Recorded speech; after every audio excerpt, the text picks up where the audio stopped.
Hi అండి, welcome to my channel అండి. ఇవాళ వీడియోలో దోసకాయ పప్పు అండి. చాలా టేస్టీగా కమ్మగా ఉంటుందండి. ఇదిగో ఎర్రకంది పప్పు అండి. ఒక గ్లాస్ తీసుకుని 4 సార్లు కడిగేసి 2 గ్లాసులు వాటర్ వేసి దోసకాయ ఇదిగోండి ఇలాగా కట్ చేసుకోవాలండి. ఒక ఉల్లిపాయ, ఒక 6 పచ్చిమిరకాయలు రండి. కడిగేసిన దాంట్లో 2 గ్లాసులు వాటర్ వేసండి. అలాగే ఒక 1/2 స్పూన్ పసుపు, 1 స్పూన్ ఆయిల్ వేసేసి విజిల్ పెట్టేయాలండి. విజిల్ చల్లారిన తర్వాత ఇదిగోండి చింతపండు గుజ్జు 1 స్పూను వేసేసండి.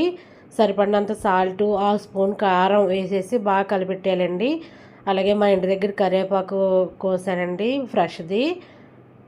కలిపేసిన తర్వాత బాణీలో 2 స్పూన్లు ఆయిల్ వేసుకునండి. దాంట్లో ఎల్లుల్లిపాయలు ఒక 6 వేసేసి తాలింపు దినుసులు ఆవాలు, జీలకర్ర, ఎండుమిర్చి వేసేసి కరివేపాకు కూడా వేసేసి ఇంగు కూడా వేసుకోవాలండి. దీంట్లో ఇంగు వేసేసి తాలింపు పెట్టేయడమేనండి.